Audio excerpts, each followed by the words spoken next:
бойынша психологиялық ахуал. Қазір біз бірінші ғимараттарды жандандыру әдісі бойынша ойын ойнаймыз. Ең бірінші маған келеміз, барлығымыз маған келеміз. Мына жерде көптеген қағаздар бар. Мына қағаздар, әр қағаз кімге қандай қағаз ұнайды, сол қағаз аламыз. Жоқ, мына қағаздарды аламыз бірінші. Мынаның біреуін алыңдар.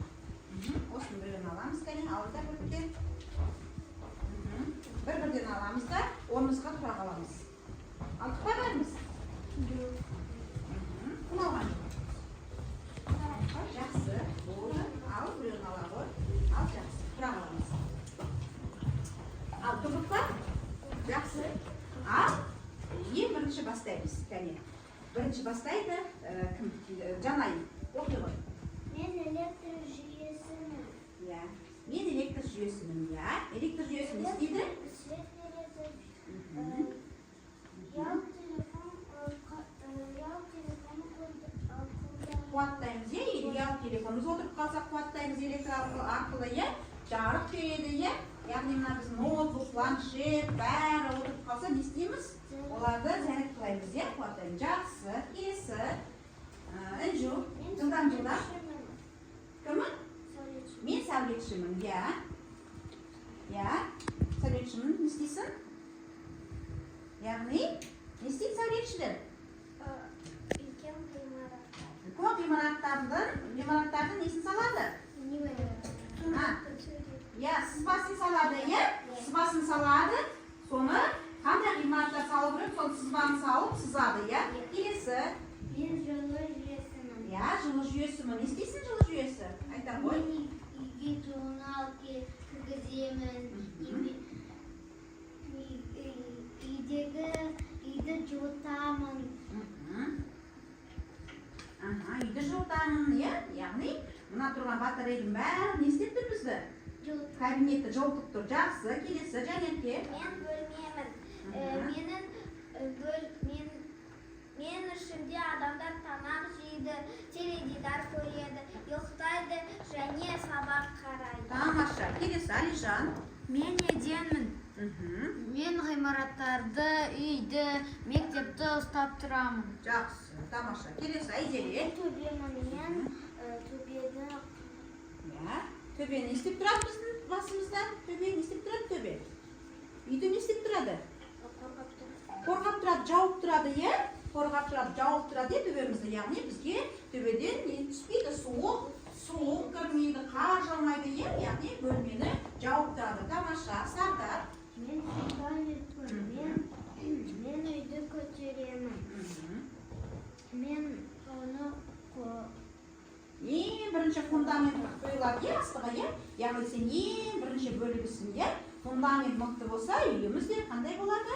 Мықты тұрады, жақсы. Келесі, Айсана. Мен балконмын.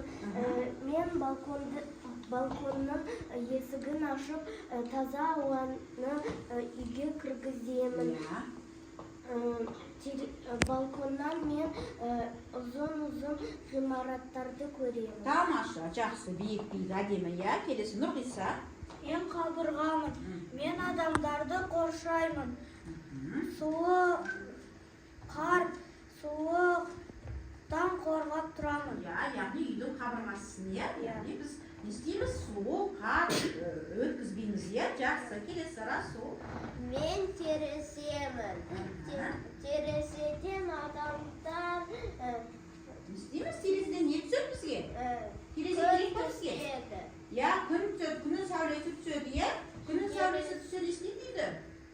Жылытады, жылытады, және де үйге күннің сәулесі міндетті түрде терезеден не істеп тұру керек? Түсіп тұру керек. Жақсы, рахмет балалар. Олай болса қазір барлығымыз отырамыз. Жақсы отырамыз. Қазір бірінші, қағаздар алдарында тұра келсін. Ең бірінші бала биден айтқандай, бүгін біздің қызықты сабақ болады дедім ғой. Мына мен алдымдағы тұрған қағазды келіп аламыз. Келді. Аламыз да көкті таңдағандар көк түске барады, қызылды таңдағандар қызыл түске барады, сарыны таңдағандар сары түске барады.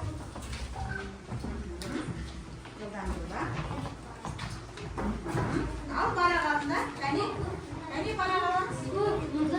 Көктер мұнда, қызылдар мұнда отырады, сарылар ана топқа барады.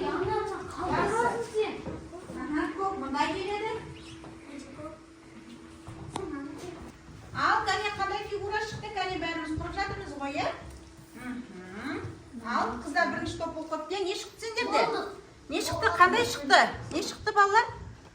Қазақ? Қазақ елі монумент. Монумент шықты. Тамаша. Келесі топ сендерде не шықты? Экспо. Яғни сендер экспо тобы болады, сендер қазақ елі монумент тобы боласыңдар. Үшінші топ? Хан шатыр. Хан шатыр шықты. Тамаша. Өте жақсы, мықты. Міне топқа бөлініп алдық барлығымыз. Енді қазір өткен сабақты қайталаймыз. Яғни өткен сабақты еске түсіреміз. Өткен сабақты еске түсіреміз. Өткен сабақты еске түсірмес бұрын балалар мен сендерге бағалау парағын беріп қоямын. Бағалау парағы бүгінгі біздің неме болады? Бұл ненің суреті? Бәйтерегіміз болады. Біз мына бәйтерекке біз не арқылы шығамыз? Не арқылы шығамыз? Лифт арқылы шығамыз, иә?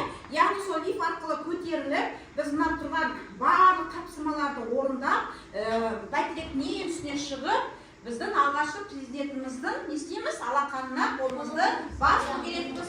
Сол үшін мына тұрған сендерге әр оқушы өзін бағалап отырады. Сендерге мына бағалау парағын беремін. Кәне өз-өздеріне бір-бірден алып алыңдар. Содан кейін барып өз-өздеріне егер тапсырма орындасаңдар, не істеп отырасыңдар? Бояп отырасыңдар. Жақсы. Ал алып алдық. Енді ары қарай қазір мен сендерге мынандай сұрақ беремін. Ал қараймыз барлығымыз. Бірінші сұрақ. Кәне, кім оқиды?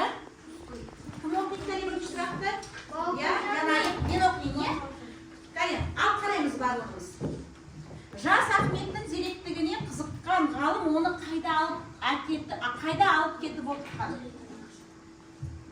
Иранға. Кәне басайық. Дұрыс, ғалым оны Иранға алып кетіп отырған. Екінші сұрақ. Ақын туған жері Түркістанға неше жасында оралған? 17. Кәне басып көрейін. 17 жастың. 17 жаста. Тамаша, дұрыс. Келесі үшінші сұрақ. Қожа Ахмет Яссауи Түркістанға оралғанда ол жер қандай атаумен белгілі болды? Ясы. Қазір көрейік. Дұрыс. Келесі төртінші. Яссауи қайтыс болғаннан кейін оның басына кесенесін кім салдырған? Ақсақ Темір. Дұрыс. Ой, менің мықты балаларым. Келесі бесінші сұрақ. Яссауидің ясы жеріне қоныс тебуінің нәтижесі қандай болды? Сол жерге жұрт біртіндеп жиналып қалаға айналады. Кәне көрейік. Тамаша, дұрыс. Келесі алтыншы сұрақ. Ақсақ Темір салдырған кесене Орта Азиядағы басқа ғимараттардан несімен ерекшеленді? Орта Азияда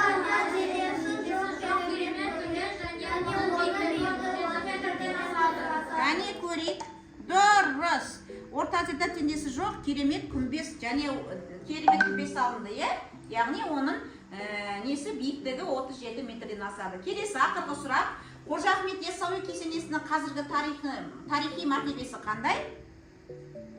Қандай тарихи мәртебесі? Қазір, кәне, бәріміз бірге айғайламаймыз. Кәне, біреуінен сұраймыз. Кәне, ал, Алижан. Керемет күмбез қазір әлемдік мәдени мұралар қатарына енген. Кәне көрейік. Дұрыс, тамаша. Ой, тамаша мені бар. Міне, ойын аяқталды. Тамаша. Ары қарай кеттік онда. Келесі, ары қарай кеттік. Келесі, қазір мен сендерге видео сабақ көрсетемін. Бейне жазды. Қарап отырамыз.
расул экспо бұның бәрі қайда орналасқан? Астанада. бұл қандай ғимараттар, әдемі ма? Иә. Және сондықтан да бүгінгі біздің тақырыбымыз не жайлы болмақ? Астана. Олай болса бірінші қалемнан нені шешейікші, мына ребусты. Ең бірінші нені көріп тұрсыңдар?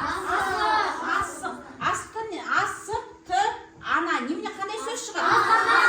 Яғни бүгін біздің тақырыбымыз неге қандай? Не жайлы болмақ? Астана жайлы болмақ. Жақсы. Онда бүгінгі біздің мақсатымен тақырыбымызбен таныстық. Бүгін біздің тақырыбымыз мақтанышым Астана. 99-ші бетті ашамыз. Барлығымыз 99-ші бетті ашамыз. Мақтанышым Астана. Сабақтың мақсаты шығарманың тақырыбын анықтау, өлеңнің мазмұнын түсіну және негізгі ойды анықтау. Бағалауды және беріп қойдым сендерге, бәйтерек арқылы өз-өзімізді бағалап отырамыз. Жақсы. Ал енді сабақтың тақырыбын танысып алдық. Олай болса, бірінші тағы да бір қайталап шығайын. Шығарманың тақырыбын анықтау, өлеңнің мазмұнын түсіну және негізгі ойды анықтау бүгінгі біздің сабақтың мақсаты. Осы мақсатқа біз не істеу керекпіз? Жету керекпіз. Жақсы. Бағалау беріп қойдым, бәйтерек арқылы бағалап отырамыз. 3 топқа бөлініп алдық, иә? Яғни бірінші топ қандай топ бізде? қазақ елі монументі тобы, екінші экспо тобы, үшінші хан шатыр тобы, иә, бөлініп алдық. Ал балалар, бүгінгі біздің апта дәйек сөзіміз бірлік болмай, тірлік болмас. Қалай түсеміз осы апта дәйек сөзі? Бірлік болмай, тірлік болмас деген қалай айтамыз? біз бәріміз тату болу керекпіз. Жақсы, келесі. Алижан. Біз бірлік болмасақ, біз бәрін ақылын істейміз. Иә, дұрыс айтасың, бәрін ақылмен шешу керекпіз, иә? Жақсы. Жана, Айша. Бір-бірімізге көмектесіп қана біз өзіміз жасай аламыз заттарды. Иә, дұрыс айтасың, көмек, бәрін бірімізге көмектесу керекпіз, иә, тамаша. Келесі, және кез. Бәріміз бірге бір ойынды, бәріміз бірге ойнауымыз керек. Дұрыс, бір-бірімізді бөлуге болмайды, жақсы. Келесі, үшінші топ, Ансар. Біз бүкіліміз дос болу керекпіз, бірге ойнау керекпіз. Жақсы, рахмет. Келесі, кәне, Ансардар. Біз тату болсақ, бізге де тату болады. Дұрыс, тату болсақ, бізді ешкім тату болсақ, алмайтын қамалымыз болмайды, біз бәрін жеңіске жетеміз, тату болсақ, иә? Тамаша, Расул, ал Нұрғиса. Біз адамдарға көмектесек, біздің өміріміз жақсы болады. Дұрыс, Алижан. Біз достармен ойынды ойнасақ, ойын қызық болады. Дұрыс, осы, иә? Бірлік болмай, тірлік болмас дегеніміз осы. Айша, қане айтпай қалды? Біреуді итерсе, оған көмектесу керек тағы. Дұрыс, жақсы, рахмет. Бірлік болмай, тірлік болмас дегеніміз біз тату болу керекпіз, бірлікте болу керекпіз, иә? Сонда бізде алмайтын қамал жоқ. Біз қайда жетеміз? Үлкен жетістікке жетеміз. Барлық қиындықты не істеп шығамыз? Жеңіп шығамыз. Тамаша, рахмет балалар, рахмет. Не бүгінгі біздің апта дәйек сөзіміз осы. Жақсы, рахмет. Жақсы. Олай болса, қазір осы неге байланысты не істейміз? Осы өзінің тақырыбымызға байланысты қазір бірінші тақырыптар орындаймыз, тапсырмалар орындаймыз. Ең бірінші жеке жұмыс. Қазір барлығымыз қала Астана, мына жерде қарап тұрсыңдар, иә, Астана. Осы қала атауына байланысты қазір сөздер жазуымыз. Иә, ең бірінші және бізде кім шығады? Нұрғиса әпкем шығады. Ең бірінші. Адам басылатын бір жақсы бір сөз жазады. Ашық қала. Астанамыз бұрала ғой. Астана бізде қандай қала дейді? Ашық дейді, дұрыс. Ашық қала. Ашық қала. Қала кішіне, ашық қала. Келесі, ал Алижан. Жаза ғой. Қандай сыздан басталатын сөз жаза ғой?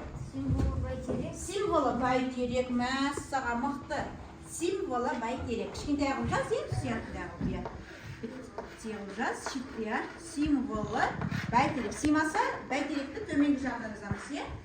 Символы бәйтерек. Бәйтеректі қандай әріппен жазамыз? Үлкен әріп. Символы символы бәйтерек. Бәйтерек қасия.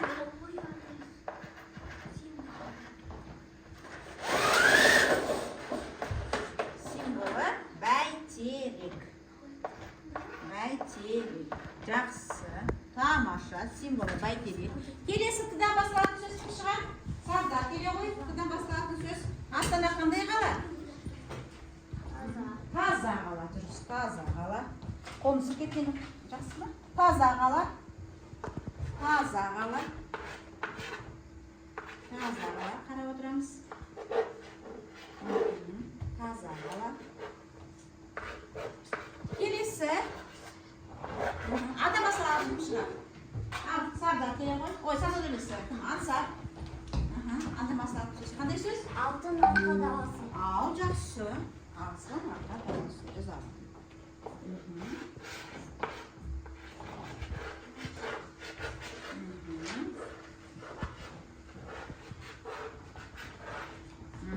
Значит, шығара бер жазып.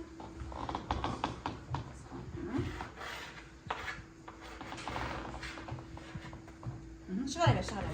Үстінен жаза бер.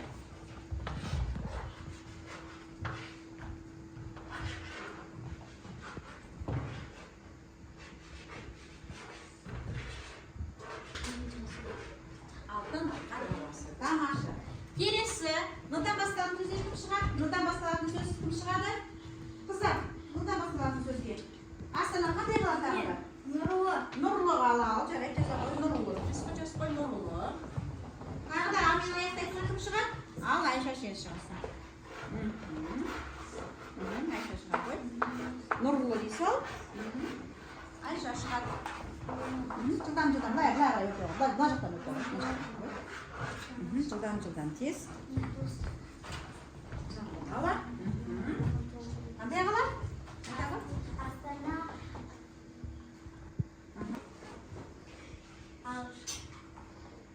Қандай? Алып көрінісі.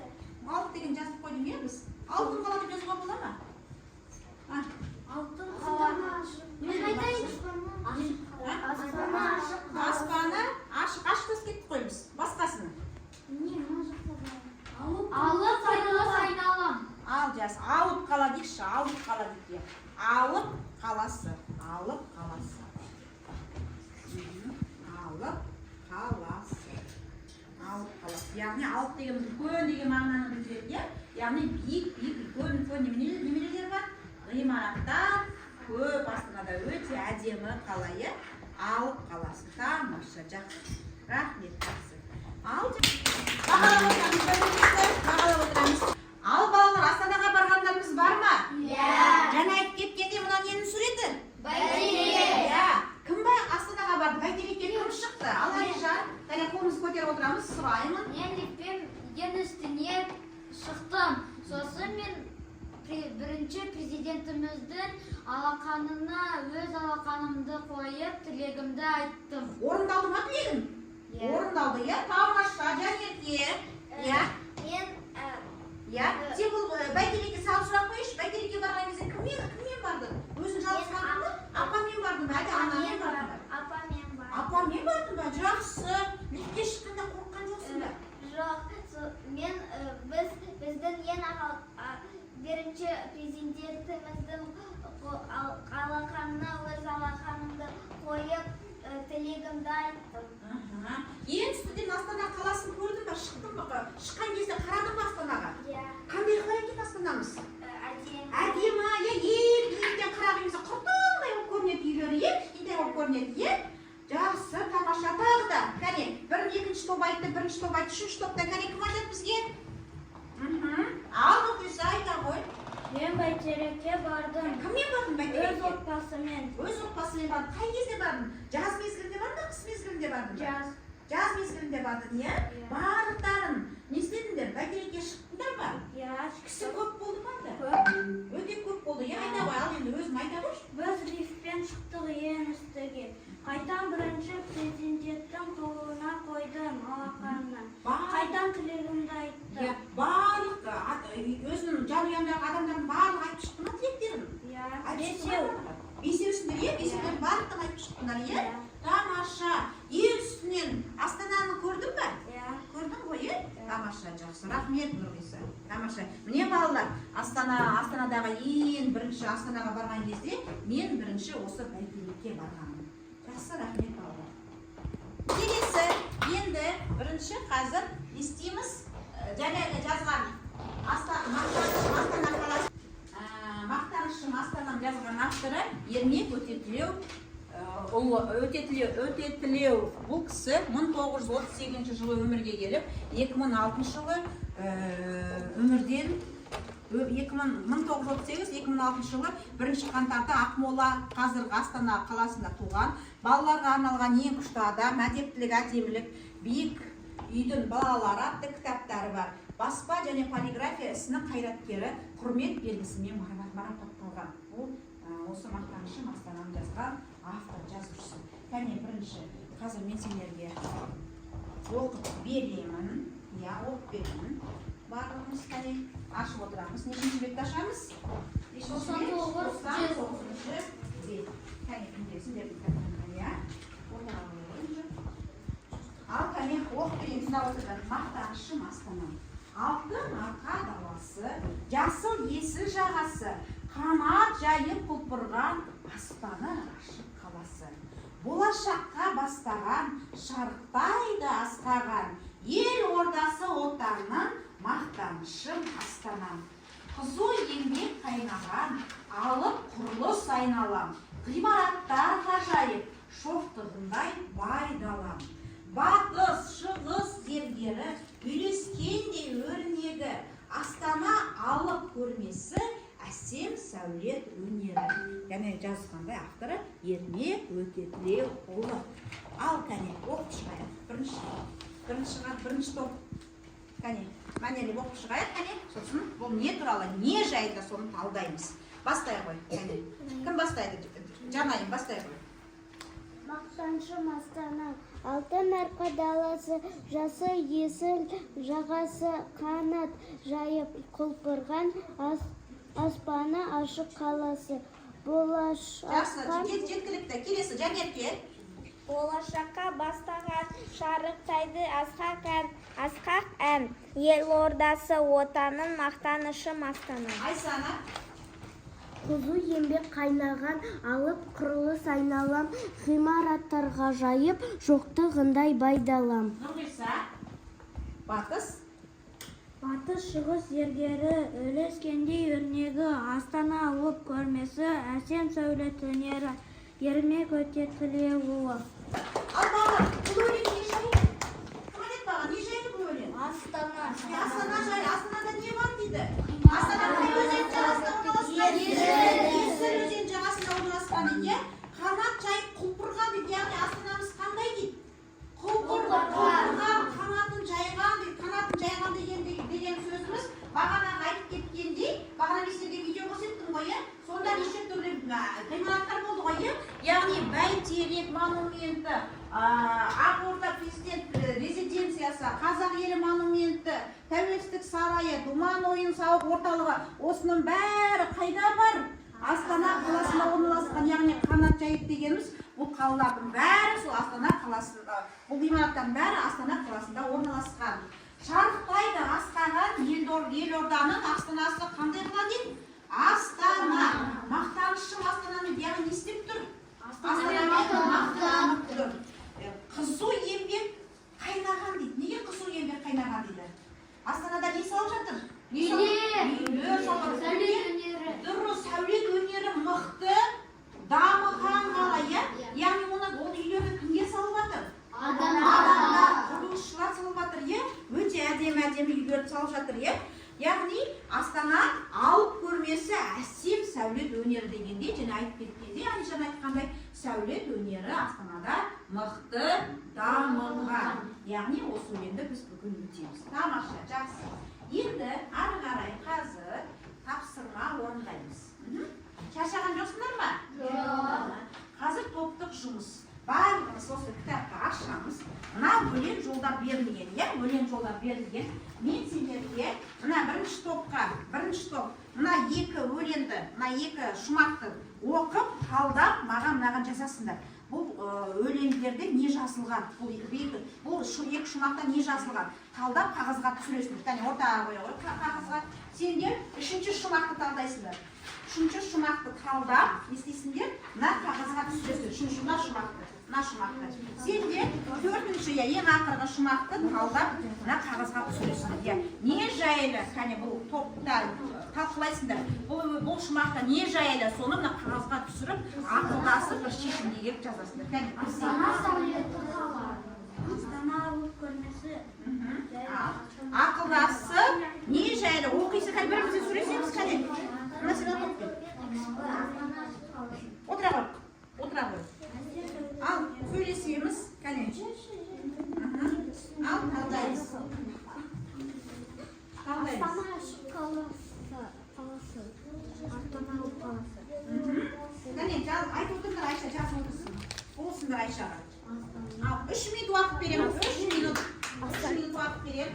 Астана. Қорттық жұмыс өткені. Мына неге бұлай сурет берілген? Барлығымыз ақылдасып жұмыс істейміз, ақылдасып. Бір-бірімен бір ақылдасып бір шешімге келеміз. Кәне жылдам.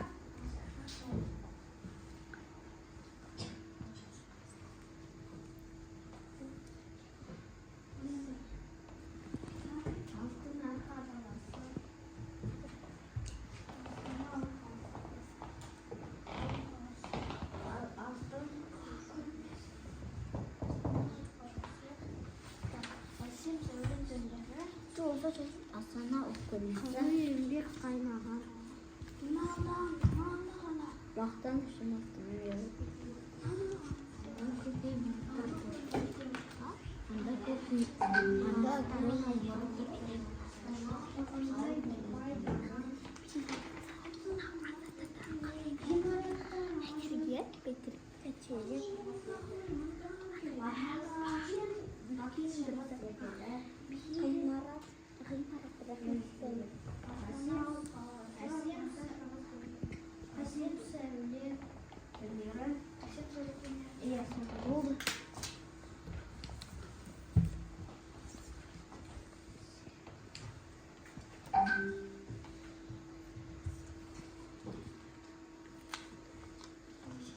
Ал болдық па? Ал болдық, е? Ал кәне болдық па? Ал 1, 2, 3, шапалақ. Ал кәне бірінші топына, екінші топ бірінші болып па, екінші тобы. Кәне, бірінші оқып беріңдер. Қай шумақ беріліп еді сендерге? Шумақтарды оқыңдар. Кәне, Айзере оқи ғой, үшінші шумақты.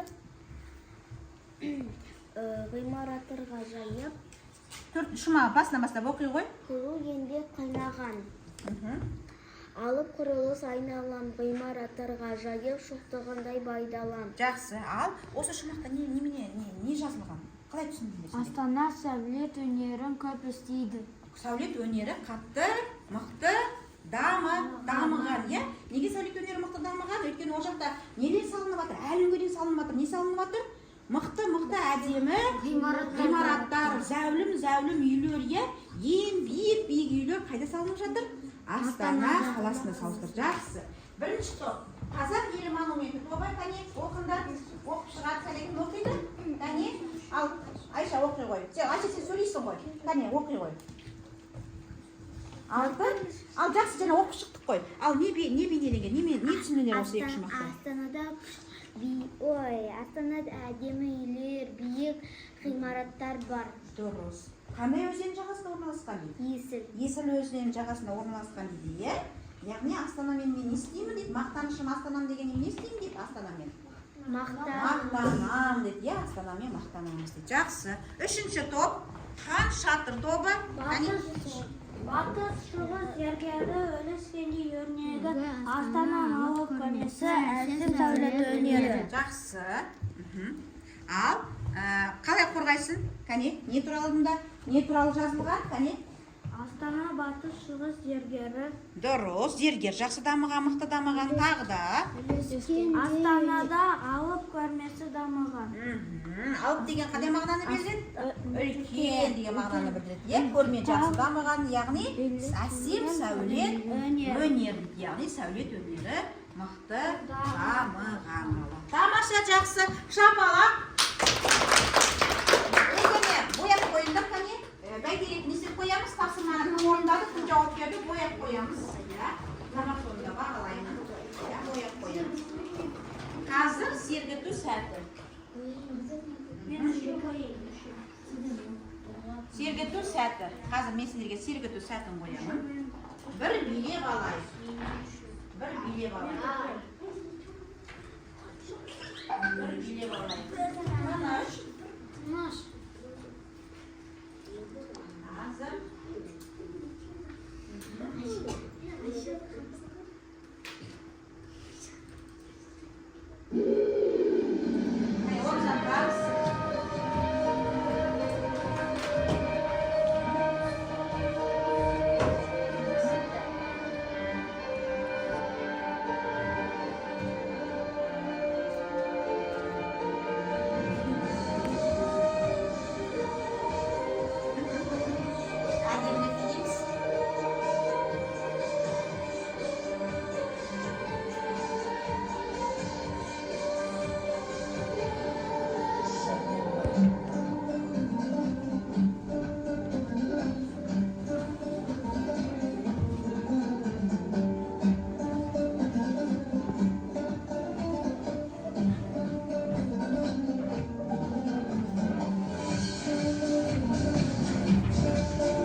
Алдында отырамыз.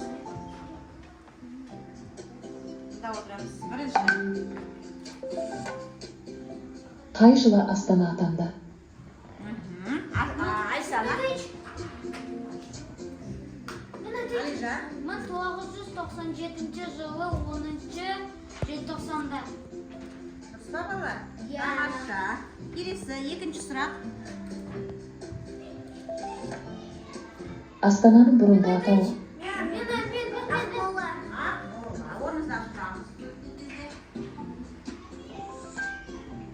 Қай өзеннің жағалауында орналасқан?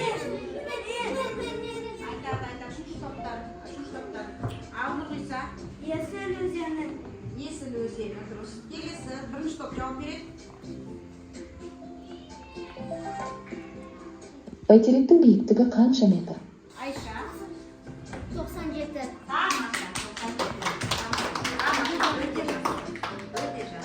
Рахмет балалар. Мықты білеміз екен. Енді тамаша жақсы балалар. Енді сонымен біз бадан бері неше тапсырмалар орындадық, иә? Неше тапсырма орындадық, рефлексия жасаймыз енді. Кәне, біз неменен білдік сонымен бағынан бері? Не жайлы білдік? Астанадағы немене бар екен? Сәулет өнері мықты дамыған екен, мықты ғимараттар бар екен, сол жайлы білдік, иә? Жақсы. Есімде нені сақтап қалдық? Есімде нені сақтап қалдыңдар? Маған айтты, Жанайым есімде не сақтап қалдың? Бүгінгі сабақтан. Не сақтап қалдың есімде? Я орнымызда тұрамыз. Астана ғимараттар бар. Мықты қала, көп ғимараттар бар, соны сақтап қалдың. Жақсы, иә? Неге қиналды? Кім неге қиналды? Тапсырма орындағанда қандай тапсырмаға қиналды орындау барысында? Неге қиналдыңдар? Қиналған оқушы бар ма бізде? Әлде бәріміз мықты орындадық па? Бәріміз мықты орындадық, иә? Сонымен бүгін біз нені үйрендік? Астанадағы сәулет өнері бар екенін, ғимараттар бар екен, әсем қала бар екен, топтық жұмыс жасадық, иә? Тапсырма орындадық, иә? Өткен сабақты еске түсірдік па? Еске түсірдік. Ойын ойнадық па? Қандай ойын ойнадық ең бірінші сабаққа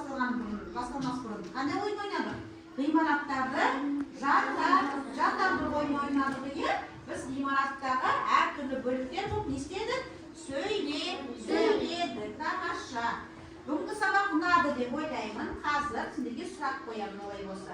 Бірінші сұрақ. Біздің елордамыз Астана қаласы бұрын қалай аталған?